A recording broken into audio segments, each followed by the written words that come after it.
Evangelho de João, capítulo 1, versículos de 6 a 8.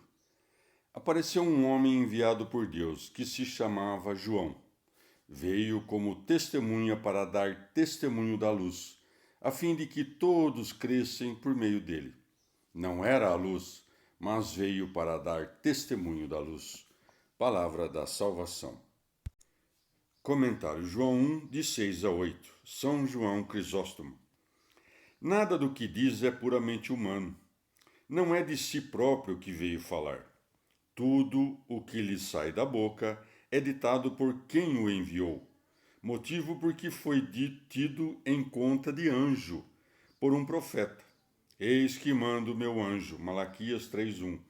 Porque um anjo, isto é, enviado, nada tem de seu para comunicar.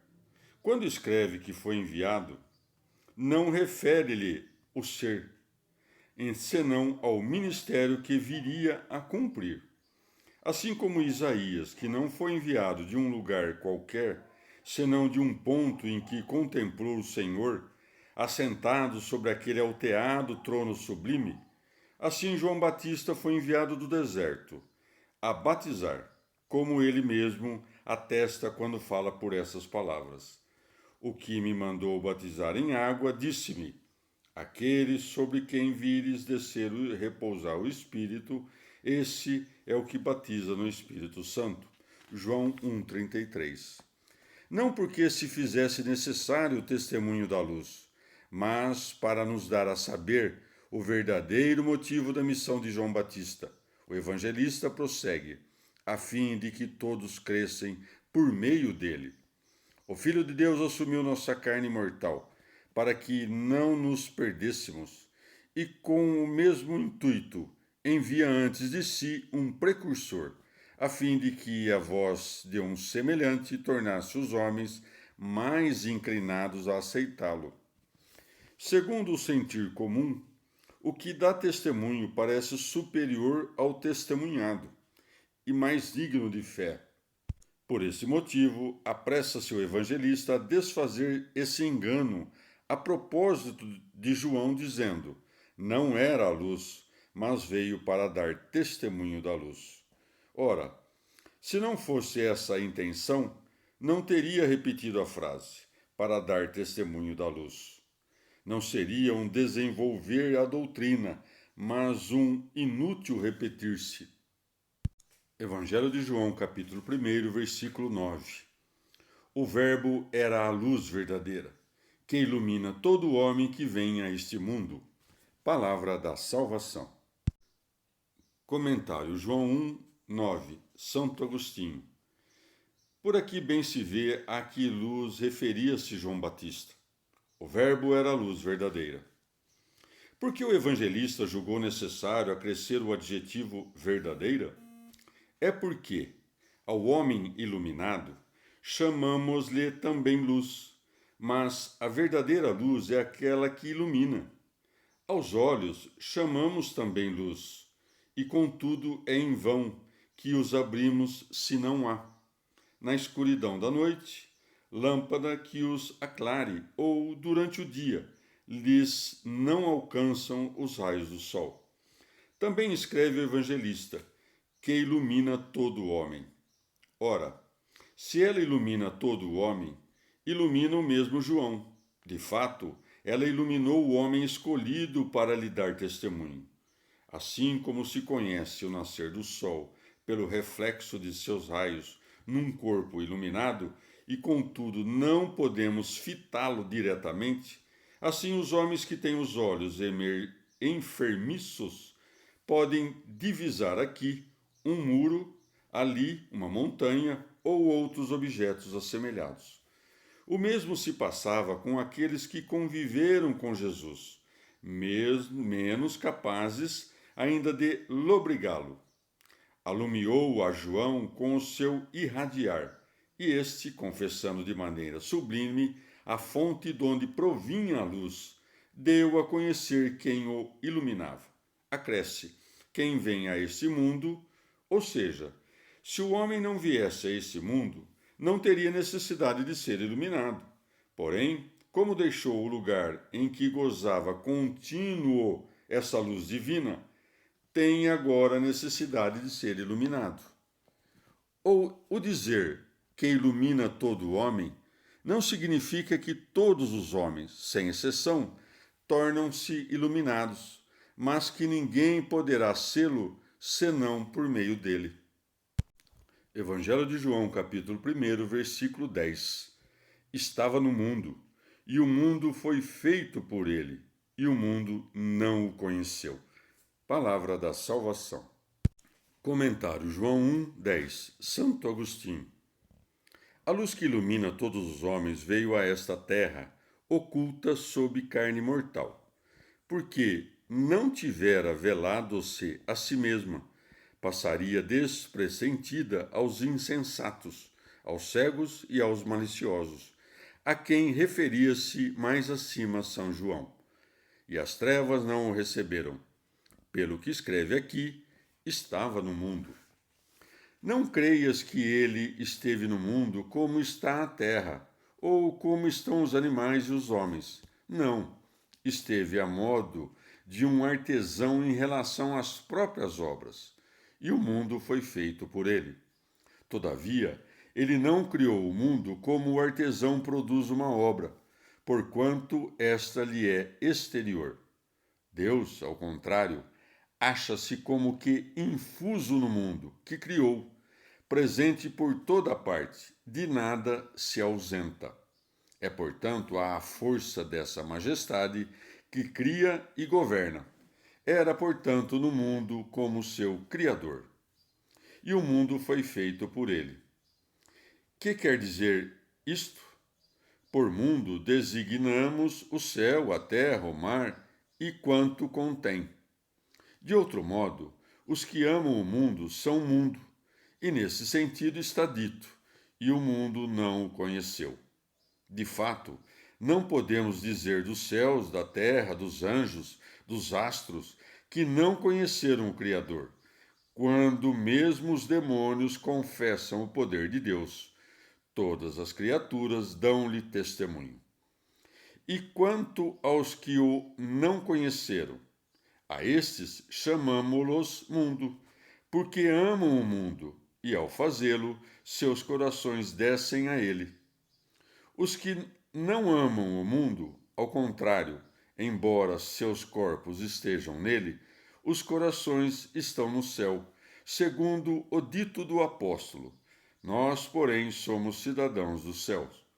Filipenses 3:20. Foi, pois, porque amaram o mundo, que mereceram o receber por nome mundo, no qual habitam. Quando de uma casa qualquer dizemos que é boa ou má, não estamos nos referindo propriamente ao edifício, mas àqueles que aí fizeram morada. Do mesmo modo, chamamos mundo aos que nele estão, segundo seus afetos. Evangelho de João, capítulo 1, versículo de 11 a 13. Veio para o que era seu, e os seus não o receberam.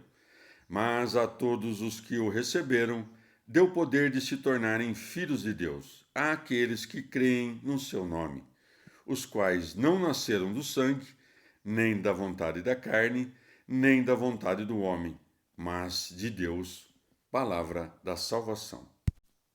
Comentário João 1, de 11 a 13. São João Crisóstomo. O dizer, e o mundo não o conheceu, refere-se aos tempos que precederam a encarnação. As palavras que seguem, a saber, vieram para o que era seu, dizem respeito à era da prédica do Evangelho, pelo que escreve, era seu. Veio para os seus não movido por interesse pessoal, senão por cobri-los de bênçãos. Mas de que parte poderia vir aquele que é onipresente? De fato, fê-lo à conta da sua grande condescendência para conosco.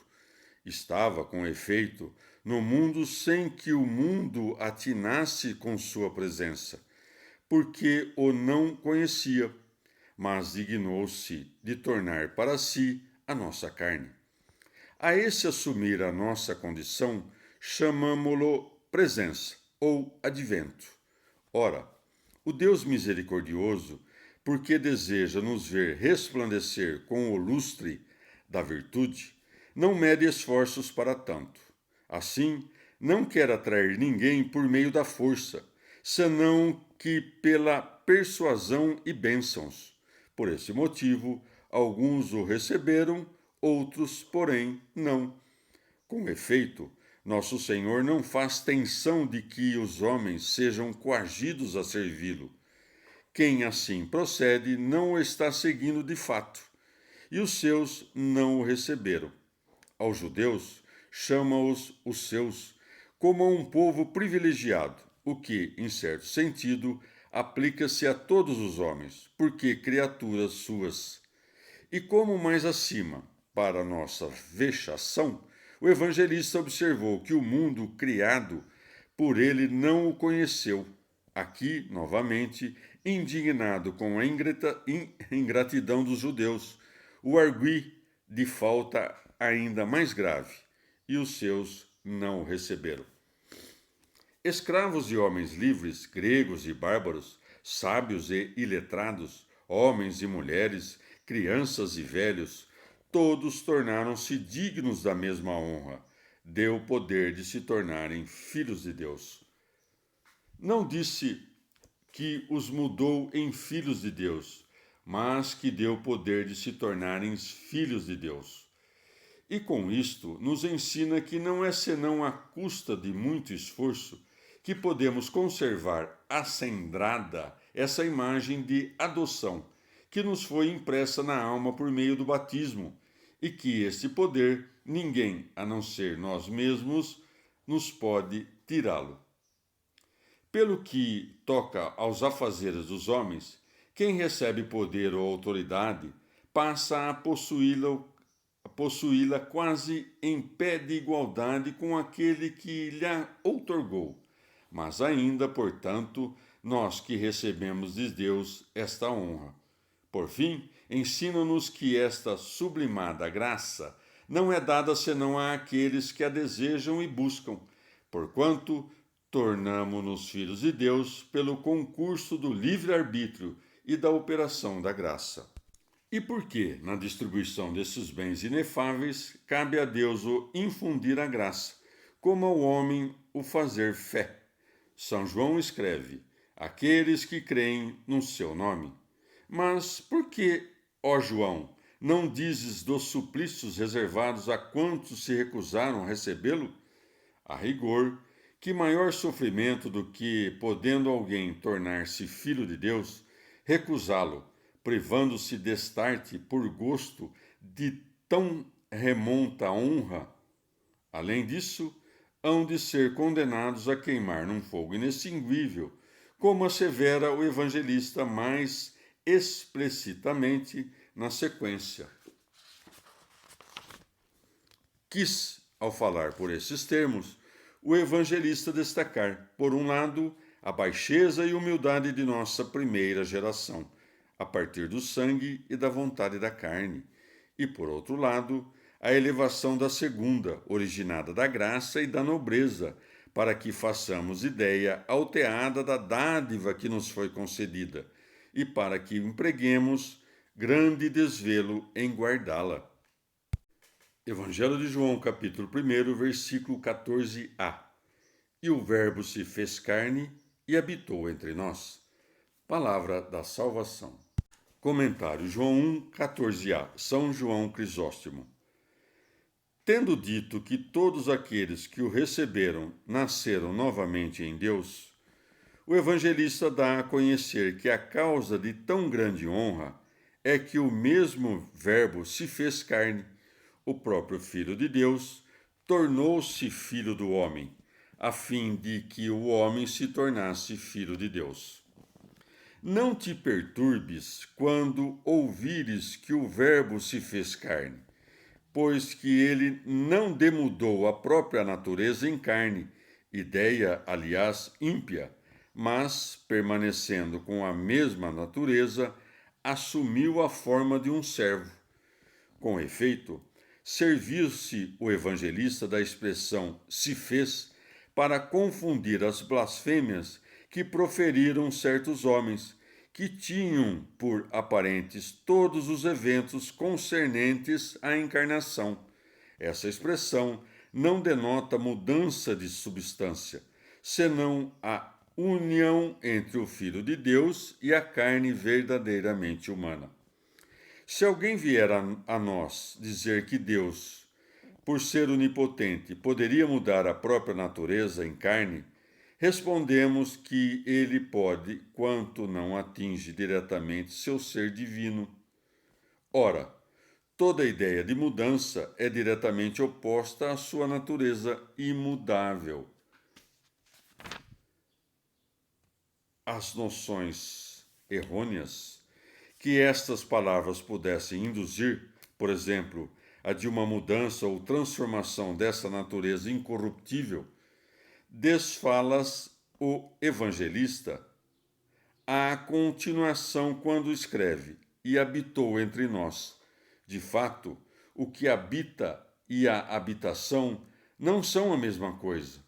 E aqui me refiro à diferença de naturezas, pois que, em virtude da união estreita que vai entre elas, o Deus Verbo feito carne não forma senão uma só pessoa, sem confusão e sem dissolução dessas duas naturezas.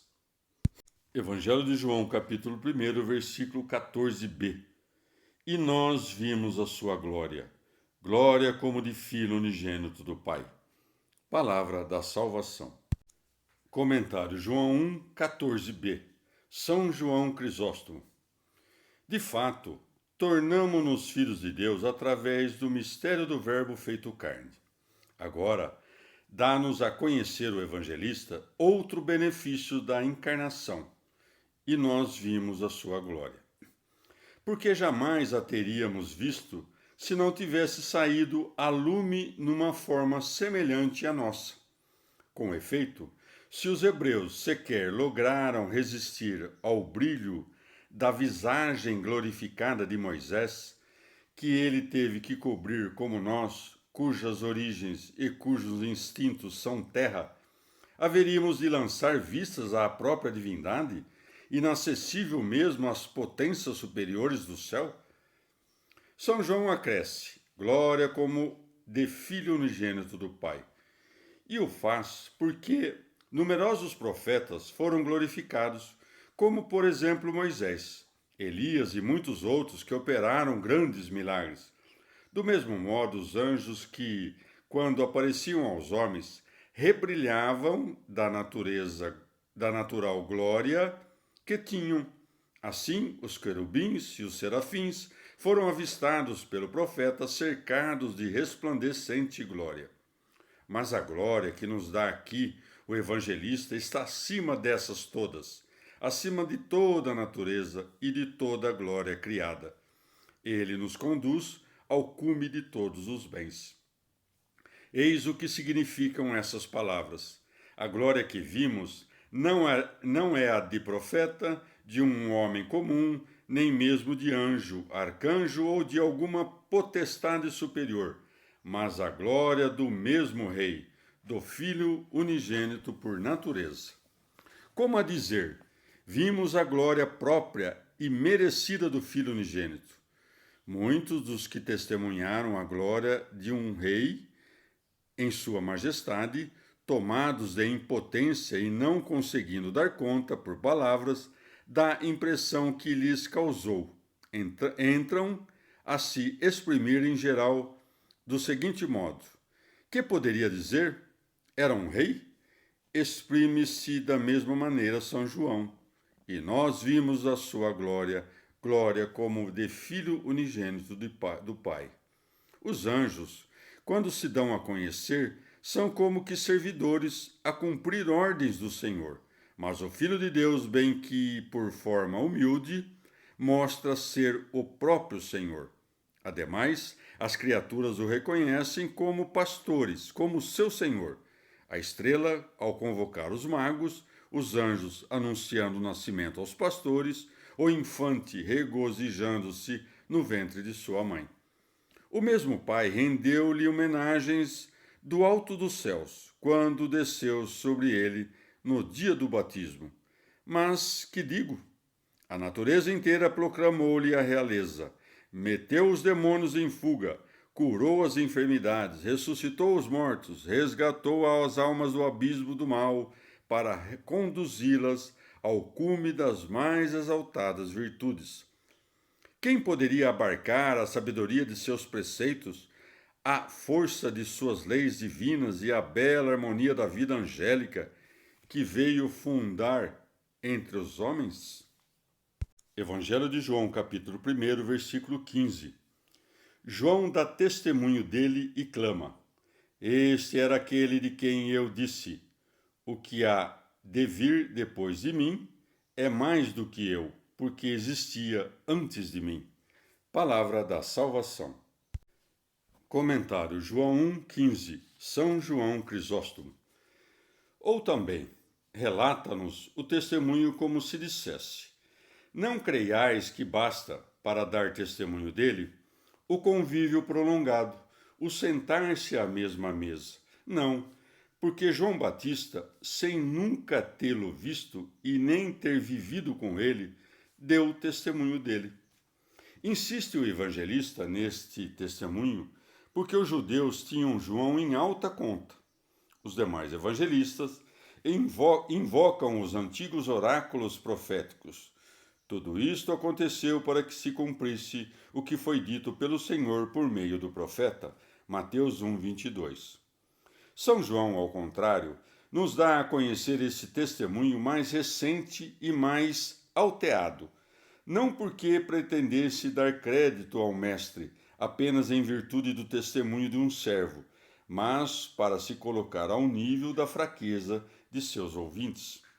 Se o Filho de Deus não houvesse tomado para si a forma de servo, não teria sido recebido facilmente pelos homens. Do mesmo modo, não houvera sido anunciado pela voz deste servo aos espíritos de seus semelhantes, poucos teriam sido judeus que consentiriam em receber-lhe a palavra. E clama, isto é, prega publicamente, com toda a liberdade, sem nada esconder.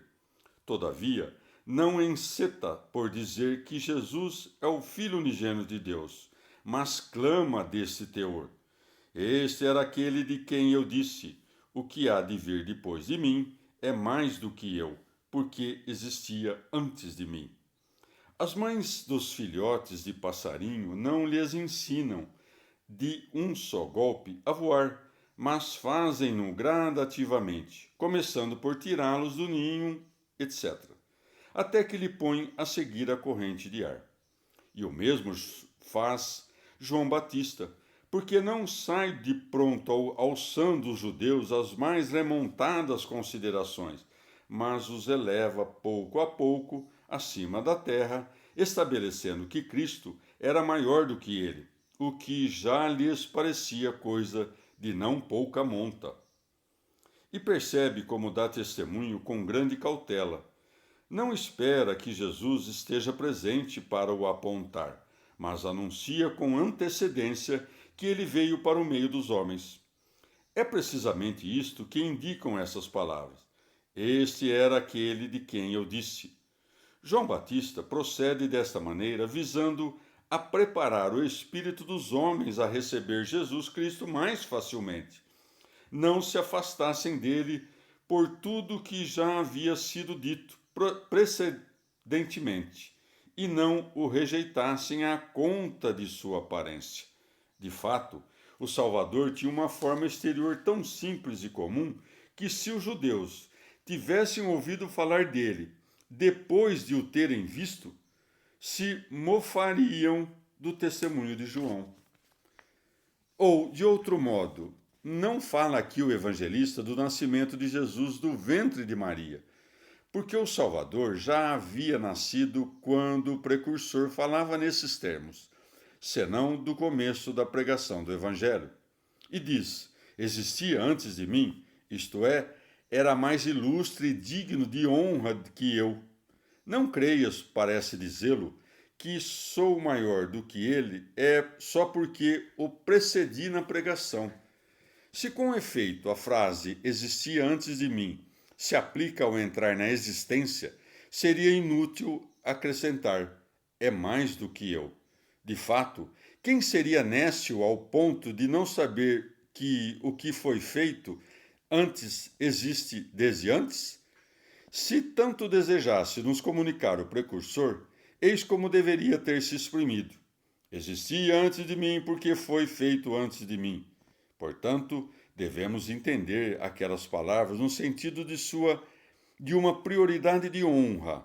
Ademais, João Batista apresenta o que haveria de se cumprir como se cumprido estivesse, seguindo o uso dos antigos profetas, que falavam do porvir como se fora passado.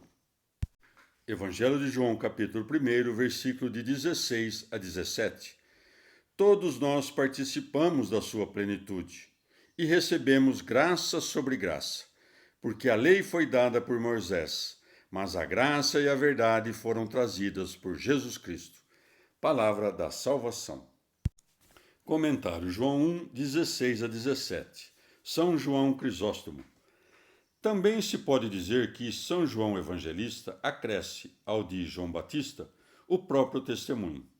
Neste caso, esse trecho não registra as palavras do precursor, senão as do discípulo. Eis o sentido delas.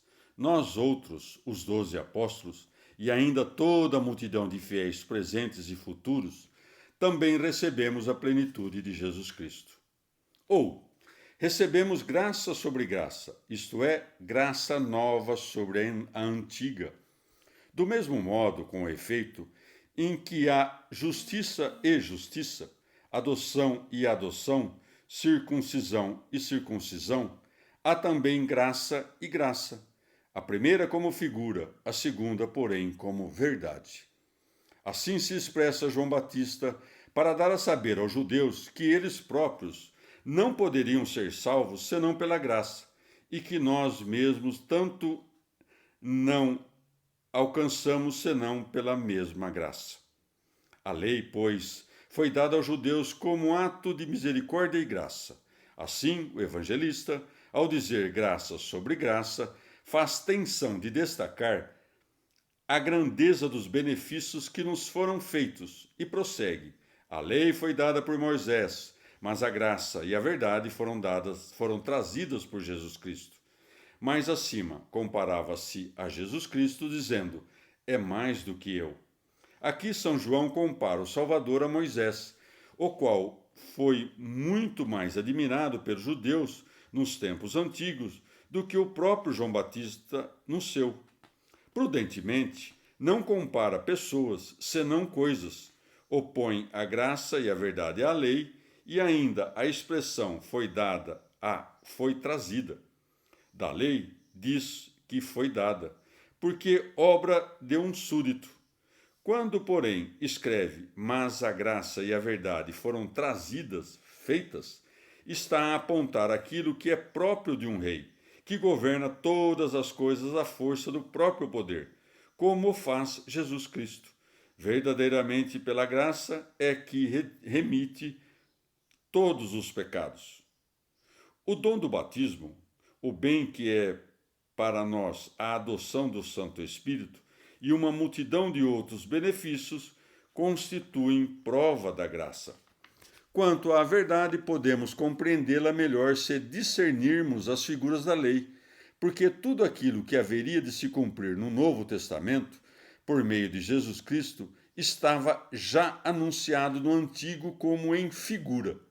O figurado, pois, foi dado a Moisés, a verdade, porém, trazida por Jesus Cristo. Evangelho de João, capítulo 1, versículo 18. Ninguém jamais viu Deus, o Filho unigênito que está no seio do Pai, ele mesmo é que o deu a conhecer. Palavra da salvação. Comentário João 1, 18. São João Crisóstomo.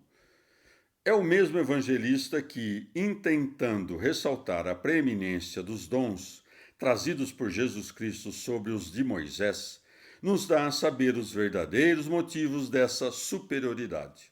Este, sendo um simples servo, dispensou graças de somenos importância.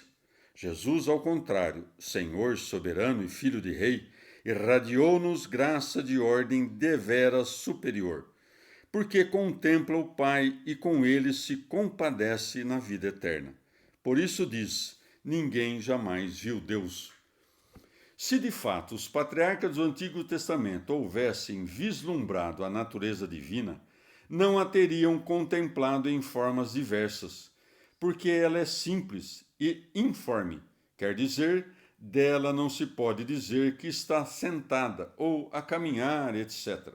Isto é, não se lhe pode atribuir as formas propriamente corpóreas.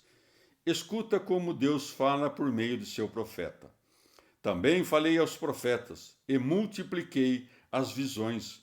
Por meio dos mesmos profetas, apresentei-vos parábolas. Oséias 11:10. Isto é, acomodei-me à fraqueza deles e ao me não mostrar tal como sou.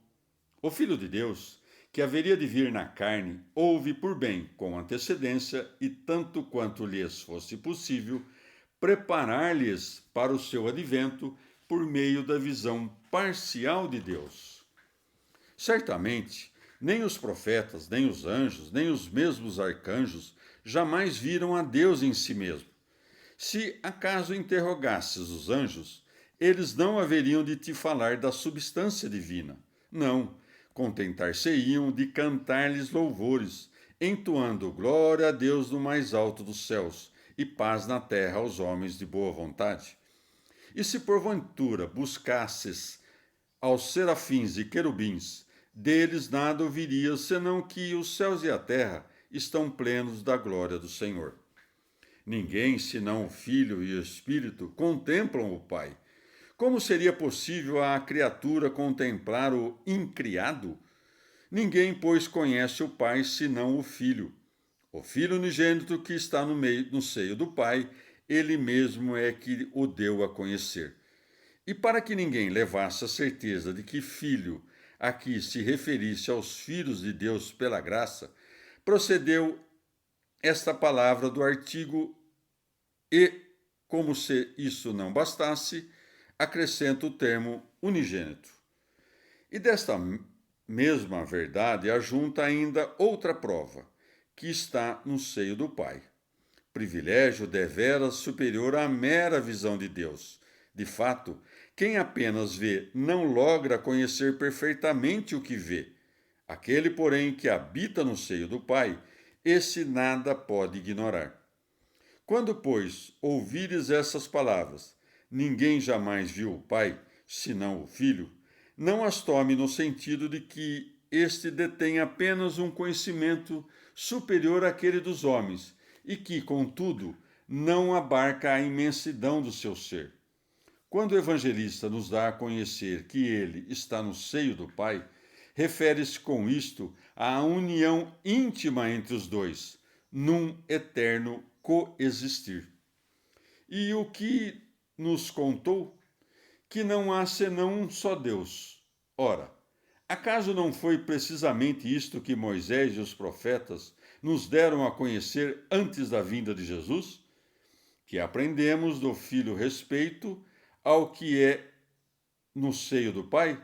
Que aprendemos do Filho respeito ao que é no seio do Pai? Que o unigênito falou por meio dos profetas, que, através dele, recebemos uma doutrina em muito superior, que Deus é Espírito, que seus adoradores devem adorá-lo em espírito e verdade, e, finalmente, que Deus é o Pai do Filho unigênito. Essas palavras, a saber, ninguém jamais viu Deus, não dizem respeito, pois, somente ao Pai. Não, porquanto igualmente verdadeiras a respeito do Filho, de quem escreveu São Paulo nesses termos. Ele é a imagem do Deus invisível. Colossenses 1,15. Ora, o que é imagem de um outro, invisível, é ele próprio também invisível. Evangelho de João, capítulo 1, versículos de 19 a 23. Eis o testemunho de João. Quando os judeus lhe enviaram de Jerusalém sacerdotes e levitas a perguntar-lhe: Quem és tu? Ele confessou a verdade, não a negou, e confessou: Eu não sou o Cristo. Eles perguntaram-lhe: Quem és, pois? És tu Elias? Ele respondeu: Não sou. És tu o profeta? Respondeu: Não. Disseram-lhe então: Quem és, pois, para que possamos dar resposta aos que nos enviaram? Que dizeis de ti mesmo? Disse-lhes então: Eu sou a voz do que clama no deserto. Endireitai o caminho do Senhor, como disse o profeta Isaías. Palavra da salvação. Comentário João 1, de 19 a 23. São João Crisóstomo. Não pondo aqueles judeus dúvidas no caráter de João, estavam dispostos a aceitar-lhe o testemunho. Enviaram de Jerusalém sacerdotes e levitas a perguntar-lhe: Quem és tu? Pode-se dizer ainda que os judeus nutriam por João sentimentos demasiadamente humanos. De fato, cuidavam não ser digno de João o ser menos que o Cristo, à conta do extraordinário reluzir que circundava todas as conjunções da vida dele: o nascimento ilustre, filho de príncipes e sacerdotes, a educação austera que recebera, o desamor que nutria das coisas humanas. Jesus Cristo, ao contrário, parecia vir de família obscura, coisa que, aliás, foi motivo de reproche entre os judeus. Porventura, não é este o filho do carpinteiro? Mateus 13:55. De mais a mais, a maneira de se vestir e se alimentar não o destacava dos homens. Ora, como João enviava fiéis continuamente a Jesus, e ainda porque os judeus faziam tensão de tê-lo como guia, enviaram àquele essa comitiva, na esperança de o levar, por meio de lisonjas, a se declarar o Cristo. Portanto, não lhe enviaram homens desprezíveis, como fizeram, por exemplo, com Jesus, quando lhe mandaram servos e herodianos, mas sacerdotes e levitas, e não quaisquer sacerdotes e levitas, mas os de Jerusalém, isto é, os mais autorizados dentre eles. Perguntaram-lhe: Quem és, pois? Não porque ignorassem quem ele de fato era, senão porque esperavam dissesse ser o Cristo. Por isso João responde antes ao que lhes ia em pensamento do que propriamente àquilo que explicitamente declararam. Ele confessou a verdade, não a negou, e confessou: Eu não sou o Cristo. E vê aqui a sabedoria do evangelista, que repete por 3 vezes a mesma expressão, para destacar a virtude de João Batista e a malícia insensata dos judeus. De fato, corre ao servo fiel a obrigação de não somente não tomar para si a glória que pertence de direito a seu Senhor, senão também rejeitá-la quando lhe é ofertada, mesmo que o seja pelas multidões. O povo conjecturava que João era Cristo, por pura ignorância, ao passo que os sacerdotes e levitas, esses, interrogavam-no de má fé, na esperança de obter, à força de lisonjas, o resultado que desejavam. Se de fato não fosse essa a intenção que os animava, a resposta "eu não sou o Cristo" teriam se afoitado a redargui-lo nesses termos: "Nunca o pensamos, e não foi isto que viemos te perguntar."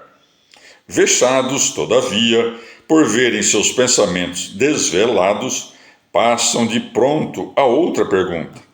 Eles perguntaram-lhe: Quem és, pois? És tu, Elias? Vê como são insistentes, dirigindo-lhe novas e novas perguntas. Vê também como João Batista, manso, lhes responde, a retificar-lhes as falsas ideias e ensinar-lhes quem de fato era. Eu sou a voz do que clama no deserto. Evangelho de João, capítulo 1, versículos de 24 a 28. Ora, os que tinham sido enviados eram fariseus, e interrogaram-no, dizendo: Como batizas, pois se não és o Cristo, nem Elias, nem o profeta? João respondeu-lhes: Eu batizo em água, mas no meio de vós está quem vós não conheceis. Esse é o que há de vir depois de mim, ao qual eu não sou digno de desatar a correia das sandálias. Estas coisas passaram-se em Betânia, da banda de além do Jordão, onde João estava batizando. Palavra da salvação. Comentário João 1, de 24 a 28. São Gregório. Um santo, mesmo quando afrontado com perguntas maliciosas, não se diverte de sua bondade. Assim, a aquelas palavras cheias de inveja, opõe João Batista estas, repletas de vida: Eu batizo em água. Com efeito, João Batista não batizava no Espírito, mas na água, porque o batismo que ministrava não tinha o condão de apagar os pecados. Limpava os corpos, sim, mas não purificava as almas pelo perdão.